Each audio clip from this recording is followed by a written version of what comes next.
Get out of my restaurant.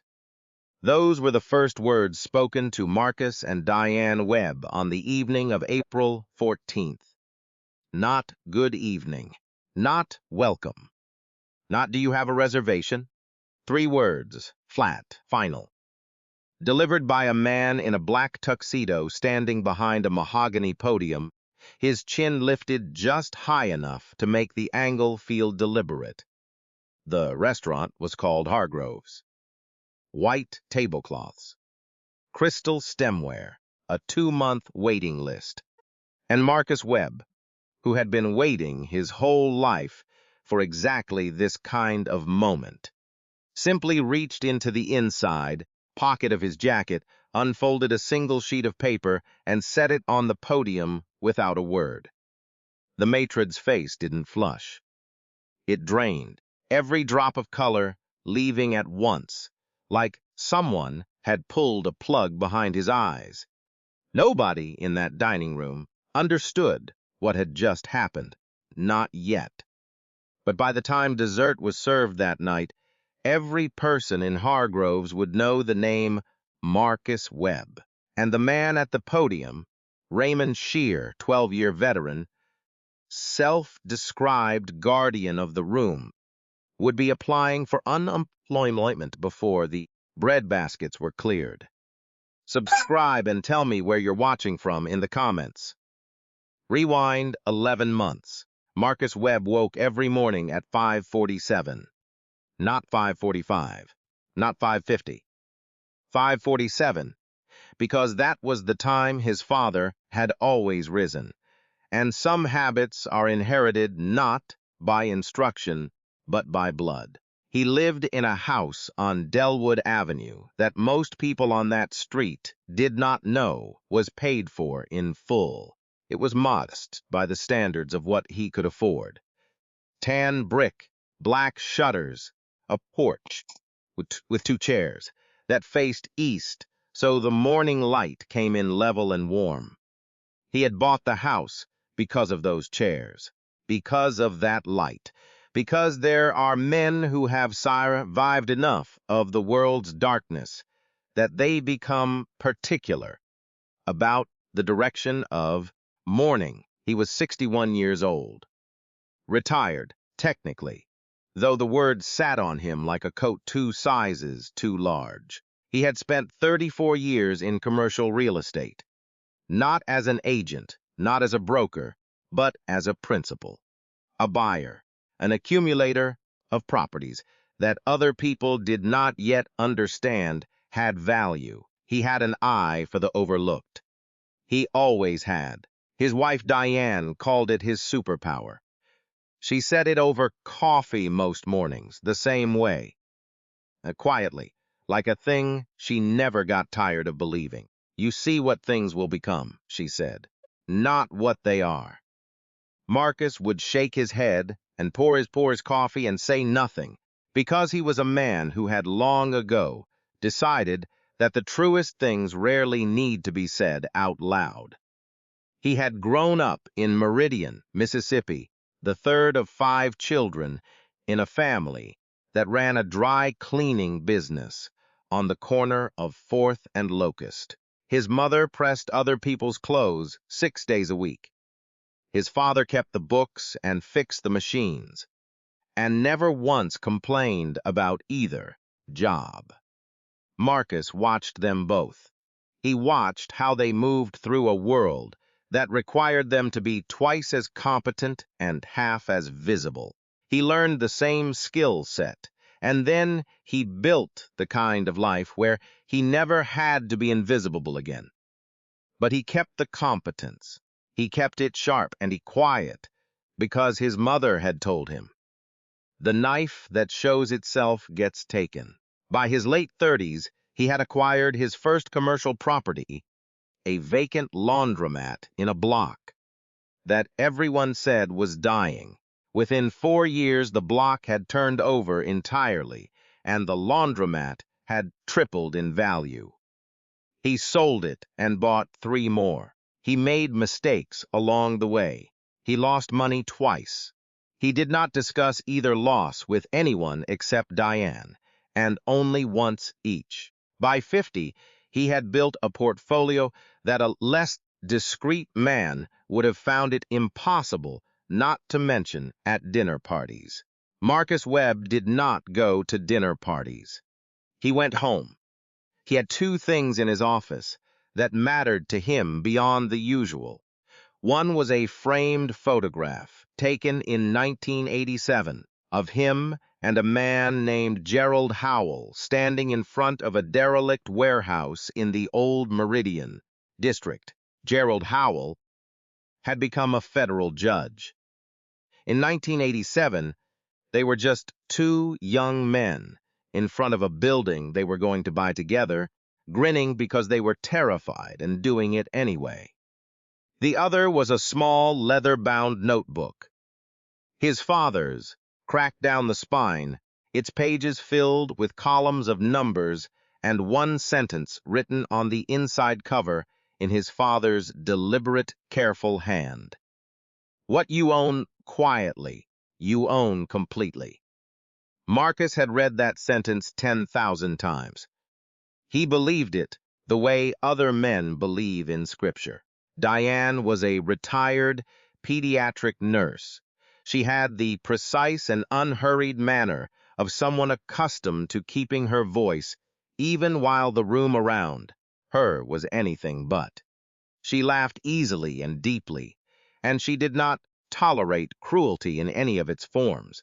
Not the loud kind, not the sophisticated kind, not the kind that wore a tuxedo and stood behind a mahogany podium. She and Marcus had been married 36 years. They still held hands in grocery stores. Their daughter, Priya, named for a nursing school friend of Diane's who had died young, lived in Atlanta and called every Sunday without exception. The night in question, April 14th, was their anniversary, 36 years.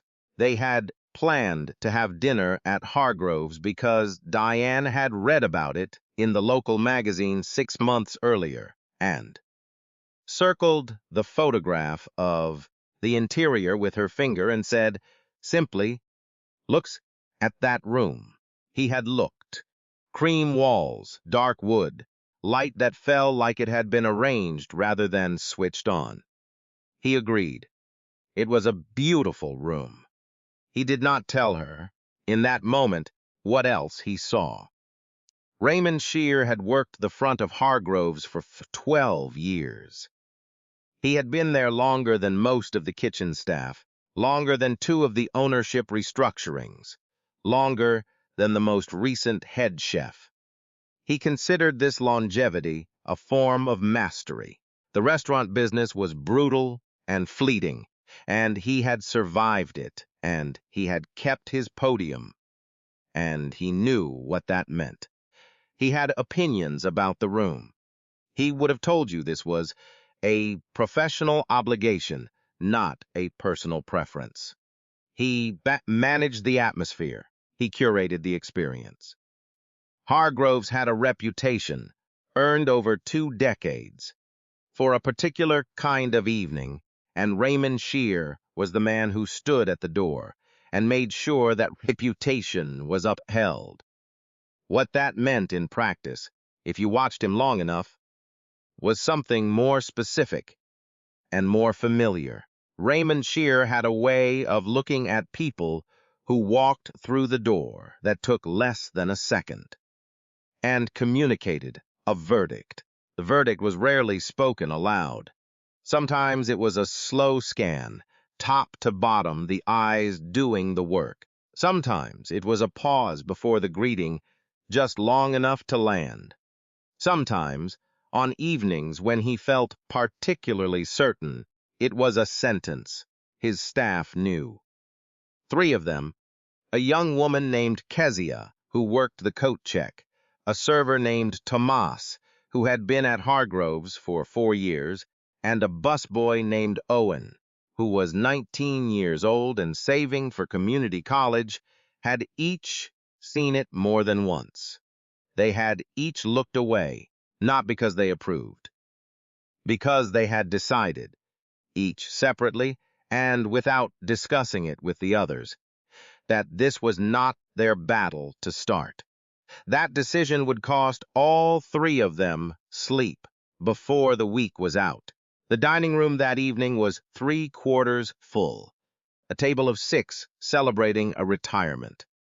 2 couples near the window, anniversary and birthday, respectively. A man alone at the bar, nursing a glass of Burgundy and reading a novel with the methodical pleasure of someone who had earned the evening. The kitchen was running well. The bread was warm. The light was low and honey-colored, and the room was exactly what the photograph in the magazine had promised. Marcus and Diane arrived at 7:15. Marcus wore a charcoal suit that fit him the way. Good suits fit men who have worn them their whole lives, not like a costume, but like a decision. Diane wore a deep green dress and a single strand of pearls that had belonged to her mother. She was laughing when they came through the door, her head tilted back, because Marcus had said something to her on the sidewalk. Something small and private and 36 years in the making. She was still smiling when she looked up and saw Raymond Shear. He was already looking at them. There was a pause. It lasted 4 seconds. Kezia, at the coat check, counted it without meaning to. 4 seconds of Raymond Shear studying 2 people who had done nothing but walk through a door while smiling. Then he spoke. "I'm sorry," he said, with the intonation of a man who is not sorry at all. "This evening is fully committed." Marcus said, "We have a reservation. Webb. 7:15. Raymond Shear looked down at the book. He looked at it for longer than was necessary. Then he looked up. "I don't see it. It was confirmed 3 weeks ago. By phone. Confirmation number W447-R. Another pause. The noise of the room behind Raymond carried on without them. Silverware. Low conversation. A bottle being opened. The particular sound of people who did not know they were being witnessed. "I'm afraid there's nothing I can do," Raymond said. "We're fully committed for the evening."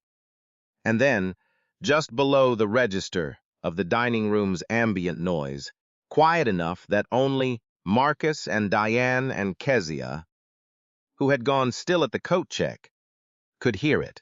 Perhaps somewhere more suited to your preferences would be a better fit. Diane's smile left her face. It didn't collapse. It didn't shatter. It simply departed with the quiet dignity of a woman who has encountered this particular beast before and knows exactly what it is. Marcos said nothing for a moment. He reached into the inside pocket of his jacket. He unfolded the paper. He set it on the podium. What Raymond Shear was looking at was a deed of ownership. Specifically, it was the recorded deed for the property at 1140 Fenmore Boulevard, the building in which Hargrove's restaurant had operated for 22 years. The building that Marcus Webb had purchased 11 months earlier through a holding company called Delwood Properties, LLC, from a retiring commercial landlord named Arthur Fane, who had decided at 78 that he was done managing real estate and wanted to spend his remaining years in Tucson near his grandchildren. Arthur Fane had not advertised the sale. He had told his accountant, who had told his attorney, who had played golf with a contact of Marcus's former business partner. Marcus had made one phone call, one meeting. He had walked the property. On a Tuesday morning in May, hands in his pockets, moving slowly through the parking structure and the ground floor retail, and the upper floors that housed 3 professional offices. He had looked at the building the way he always looked at a building, not at what it was, but at what it would be in 7 years. He had made an offer that afternoon. Arthur Fiend had accepted within 48 hours. The transaction closed in 60 days, entirely without fanfare, and Delwood Properties LLC had assumed the existing lease arrangement with Hargrove's Restaurant, a 15-year commercial lease with 4 years remaining, standard terms, triple net. Marcus had not told Diane about the building until 2 months after closing. He had set the deed on the kitchen table one Sunday morning while she was reading, and waited for her to notice the address. She had looked up at him over her reading glasses. "Marcus Webb," she said. "Happy early anniversary," he said. She had laughed until she had to put her glasses down, and then she had not laughed anymore. And then she had reached across the table and held both of his hands in both of hers, because she understood. Not just the transaction, but the statement being made. What it meant to own quietly. What it meant to own completely. She had been the one to suggest they go to dinner there. She had waited for the right evening. She had waited for their anniversary. Raymond Shear looked at the deed. He read it once. He read it again. His left hand found the edge of the podium and gripped it. The man alone at the bar had looked up from his novel. He would later describe the moment in a post that was shared 47,000 times. "I watched a man's entire understanding of the evening rearrange itself in about 9 seconds. Kezia, at the coat check, had her hand over her mouth. Tomas had appeared at the edge of the dining room, drawn by some change in the air pressure of the entrance that servers develop a sensitivity to over years of watching rooms. He stood very still, he understood. Within 3 seconds of reading Marcus's expression, the broad architecture of what was happening, even before he could see the paper on the podium. Owen the busboy had stopped moving entirely, a water pitcher in each hand. The table of 6, celebrating the retirement, had not noticed. The couple by the window had not noticed. But the man at the bar noticed, and Kezia noticed, and Tomas noticed, and the woman at table 9. A retired schoolteacher named Barbara Ellison, who had the precise social antenna of a person who spent 30 years managing a classroom, had set down her fork and was watching with complete attention. Raymond Shear looked up from the deed. His face was the color of the white tablecloths. He said, "I don't," and stopped. He said, "This is," and stopped again. He looked at Marcus Webb standing in front of him in a charcoal suit. Marcus Webb looked back at him with an expression that Barbara Ellison would later describe to her daughter as the quietest power I have ever seen on a human face. Marcus said, "I believe you have a table for 2 at 7:15. Under Webb, Raymond Shear looked back at the reservation book. His finger moved to the page. The name was there. It had always been there. "Right this way," Persimmon said. His voice was barely a sound. They were seated at table 4, center of the room. The best table in the house, by the window, where the light came through the curtains in long, warm columns, and a whole room arranged itself around you like a painting you were sitting inside. Tomas brought the breadbasket himself, which was not his table, but which he decided, in that moment, was the right thing to do. He set it down and looked at Diane and said quietly, "Welcome to Hargrove's. It is genuinely good to have you here." Diane said, "Thank you, Tomas." She read his name tag without making a performance of it. He would remember that for years. Marcus ordered the lamb. Diane ordered the sea base. They shared a bottle of wine. a 2017 Burgundy from the same vineyard as the one the man at the bar was drinking, which struck him as auspicious when he noticed it. He raised his glass slightly in their direction. Marcus acknowledged it with a small nod. The dinner lasted 2 hours and 11 minutes. It was, by any measure, a beautiful meal. Raymond Shear stood at his podium for 40 minutes after they were seated. Then he went to the back office. He sat down. He called his manager, a man named Gregory Vance, who was at a fundraiser across town. He said, "I need you to come in." His voice sounded wrong. Gregory Vance could tell something was wrong. He asked what had happened. Raymond said, "I think I need an attorney." He was not wrong about that. By the following morning, Kezia had told her roommate. Her roommate had told 4 people. By noon, a local food blogger who ate at Hargrove's once a month had heard the story from 2 separate sources and made 3 phone calls for confirmation. By 4 in the afternoon, a regional news producer had a tip. By 7 that evening, a reporter named Simone Brack, 29 years old, 3 years out of journalism school, the kind of reporter who had gone into the business because she still believed it mattered, was on the phone with Kezia, then with Thomas, then with Owen, then with Barbara Ellison, who described in precise and devastating detail what she had seen from Table 9. Simone Brack wrote the story in one sitting. Her editor made 4 changes. It ran the following morning. By noon, it had been picked up by 14 regional outlets. By 3 in the afternoon, it had a national wire. Marcus's phone rang 11 times before 9 in the morning. He did not answer the first 10. He answered the 11th because it was Priya, calling from Atlanta, who had read the story on her phone at breakfast and was crying in the good way. The kind of crying that is not grief, but something adjacent to pride that becomes too large to hold. "Daddy," she said. "Good morning," he said. "Daddy," she said again. "I know," he said. Diane, beside him at the kitchen table with her coffee, heard the whole exchange and said nothing.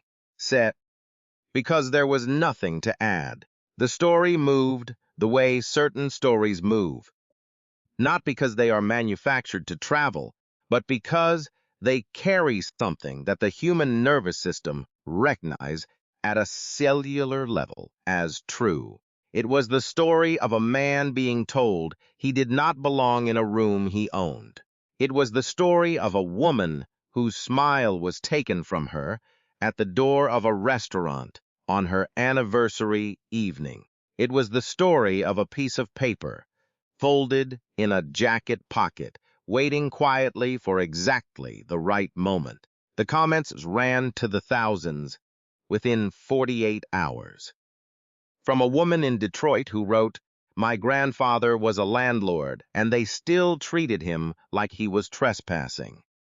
From a veteran in Portland who wrote simply, "The knife that shows itself gets taken."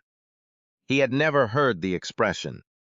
He had arrived at the same place from a different direction. From a retired judge in Atlanta. Not Gerald Howell, though Gerald Howell would call Marcus within the week, who wrote, "I have been practicing law for 37 years, and I have never seen a cleaner, quieter act of legal preparation in my life." See, a streamed press conference that Simone Brack's station organized drew 11,000 concurrent viewers. Marcus stood at the microphone in the same charcoal suit and said 6 sentences. He said that he and his wife had wanted to have a nice dinner on their anniversary. He said they had been turned away. He said they had not been turned away from a restaurant they were visiting. They had been turned away from a building they owned. He said he wished Raymond Shear well, in his future endeavors. He said he believed in the dignity of every person who walked through any door. Then he stepped away from the microphone. Diane, beside him, squeezed his hand once. The legal and administrative consequences moved on 3 tracks simultaneously, and they moved with the kind of speed that occurs when documentation is complete and the facts are not in dispute. The first track was employment.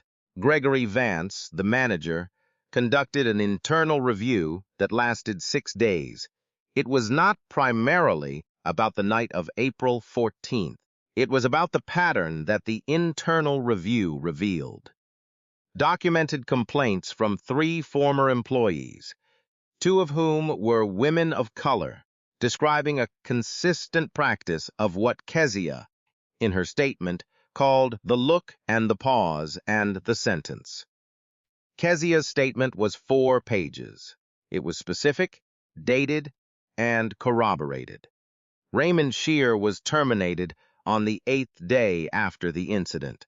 His termination letter cited a violation of the restaurant's stated non-discrimination policy, which had been in place since 2019 and which Raymond Shear had signed acknowledgement of in each of the 4 years since its adoption.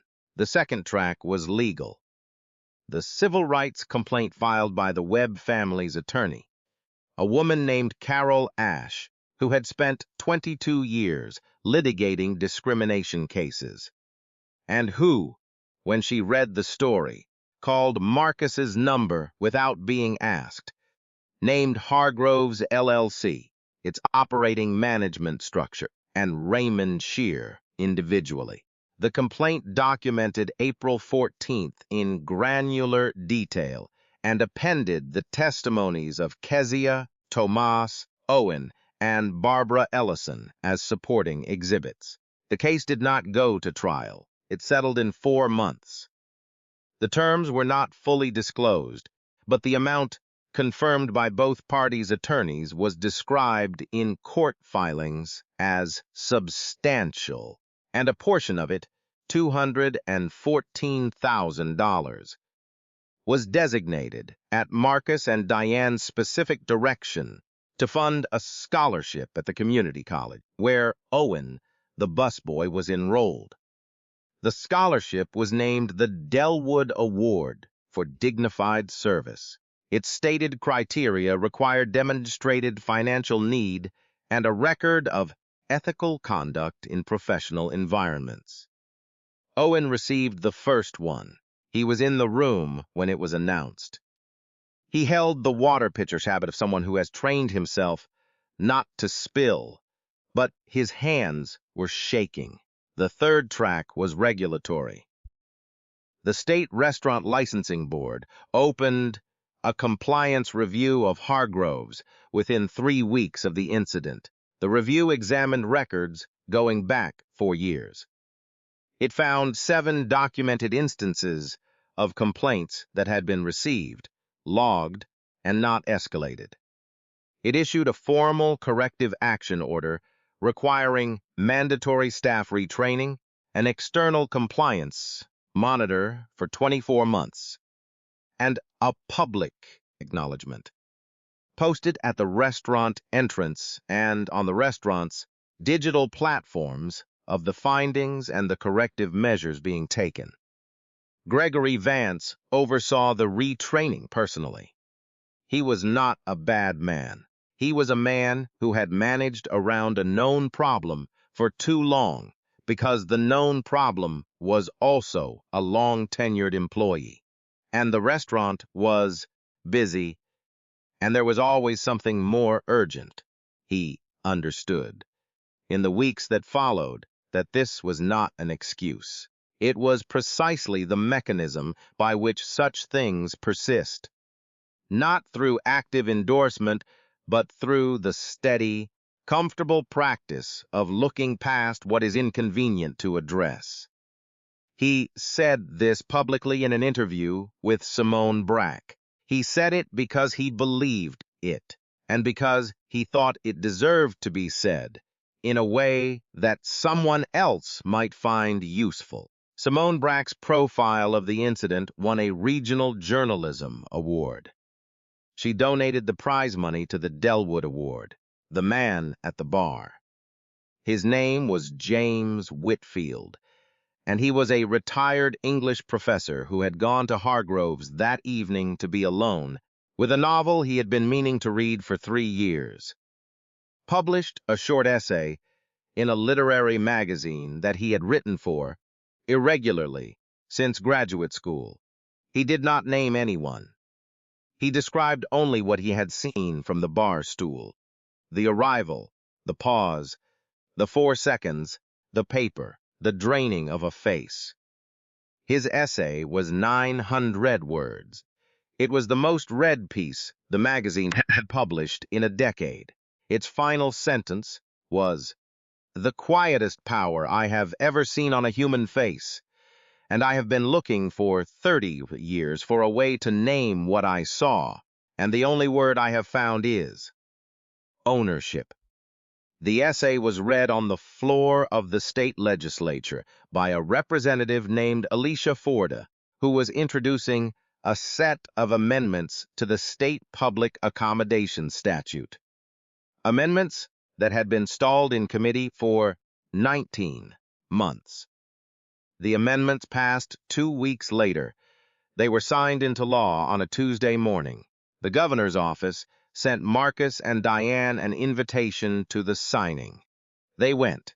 Diane wore the same green dress. Marcus wore the charcoal suit. After Representative Ford shook Marcus's hand and said, "I'm sorry it took this." Marcus said, "Most things take this." She looked at him for a long moment. "That's the part that should trouble all of us," she said. Marcus agreed. Gerald Howell calmed his chambers in Jackson on the 3rd Thursday after the story broke. They had spoken on the phone perhaps a dozen times in the past decade. Birthdays, the occasional loss, the checking in that old friends do when time has made them careful with each other's hours. This call was different. Gerald said, "You know what your fathers would have said." Marcus said, "He would have said it quietly." Gerald laughed, and then he said something else. The thing he had actually called to say, which Gerald always buried in the middle, because he was judge, and had learned that the most important things should not lead. He said, "The building. 11 months. You knew." Marcus was quiet for a moment. "I knew the building," he said. "I didn't know the evening. But you carried the paper." "I always carry the paper." Gerald was quiet. "Then, yeah, you do." They talked for 40 more minutes, mostly about other things. About their children. About a property in the Meridian district that Marcus thought had potential. About a book they had both been meaning to read. About the chairs on Marcus's porch, east-facing, which Gerald had sat in once 4 years ago on a Sunday morning that both of them remembered as uncommonly good. Before they hung up, Gerald said, "What you own quietly, you own completely." Marcus said he was right about everything. 1 year later, Hargrove's was under new operational management. The dining room still had the cream walls and the dark wood and the honey-colored light. The bread was still warm. The reservations were no longer manually managed at the podium. They were digital, searchable, time-stamped. The new maître d' was a woman named Celestine, who had spent 12 years in hospitality in New Orleans, and who greeted every person who came through the door with the quality of attention that good hospitality requires. The kind that assumes, without needing to confirm it, that the person in front of you is exactly where they have a right to be. The restaurant reviewed and renewed its lease with Delwood Properties, LLC. Marcus's attorney handled the paperwork. The terms were fair. Marcus had no interest in anything else. On the first Saturday of April, 2 weeks before the anniversary, Marcus and Diane went back to Hargrove's for dinner. They made a reservation under Webb. They arrived at 7:15. Celestine greeted them at the door. She said, "Mr. and Mrs. Webb, right this way." She led them to table 4. The light was falling through the curtains in long, warm columns, exactly as before. Tomas came to their table. He was their server this time, not an interloper. He brought the breadbasket and said, "It's good to see you back." "Good to be here," Diane said. Marcus looked around the room, 3/4 full. The soft sound of conversation, of glasses, of a room that was doing the thing a good room does. Holding people who wanted to be held, briefly, in warmth and light, and the deliberate pleasure of sitting still. He thought about his father, at 5:47 in the morning, pressing other people's clothes. He thought about the notebook on his desk, the sentence on the inside cover, the column of numbers that were the evidence of one man's belief that dignity was achievable, that it was accruable, that it compounded over time, like everything else that is tended to, with patience. He thought about Diane's hand in his, on the sidewalk outside, her head back, her laughter carrying into the April air. He ordered the lamb. She ordered the sea bass. They shared a bottle of wine. It was, by every possible measure, a beautiful evening. And true wealth, as it has always been, as it will always be, is what you give back when nobody's watching. The part that stays with me, the part I cannot stop returning to, isn't the moment at the podium. It isn't the deed, the lawsuit, the legislation, the award. Those things matter. They matter enormously, but they are not the image that follows me. The image is the 4 seconds. The 4 seconds that Kezia counted without meaning to, standing at the coat check, watching Raymond Shear look at 2 people who had done nothing but walk through a door while smiling. 4 seconds of a man deciding, without evidence, without information, without anything, except the particular and ancient bias that tells certain people they have the authority to measure the belonging of others. 4 seconds of all of that, compressed and delivered in a look. 4 seconds.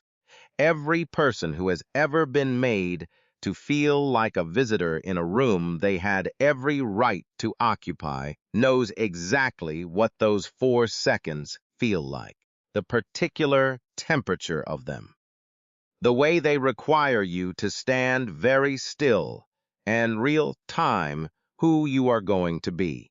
Marcus Webb had been standing still 4-second moments his entire life. He had been preparing for them with 34 years of patient, quiet, deliberate accumulation. He had been carrying that paper in his jacket, not as a weapon, but as a document, a record of what had already been decided, long before the evening ever arrived. The universal truth that this story asks us to sit with is not about real estate. It is about the relationship between preparation and dignity, about the compound interest of quiet competence, about the fact that the most powerful response to contempt is almost never the one delivered in the moment of contempt. It is the one that was being built piece by piece in all the moments that came before. Marcus's father pressed other people's clothes. He kept his own books. He kept his own counsel. He wrote one sentence on the inside of a notebook. That sentence reached across 2 generations and stood in a restaurant doorway on the evening of April 14th and changed what happened next. So here is what I need you to answer. Not what you should say, not what you think sounds right. What are you carrying? Not what you wish you had, not what you're planning to build someday. What is already in your pocket, right now, that you have been preparing, maybe without even fully knowing it, for the moment that is coming. Leave that answer in the comments in one word. Whatever word is most honest. One word. If this story reached you, pass it to one person who needs to hear it. Not because they are struggling, because they deserve to know that patience and preparation are not passive. They are the most active choices a person can make. Subscribe if you haven't. Every story on this channel is built on the same belief that the most important things happen quietly and in the patience of the space between what you endure and what you become. Next time, we're going to meet a woman who spent 11 years as a court reporter. Invisible, unacknowledged, present for every word. And what happened the day she walked into court on the other side of the bench. You will not see the ending coming. True wealth is what you give back when nobody's watching. I'll see you then.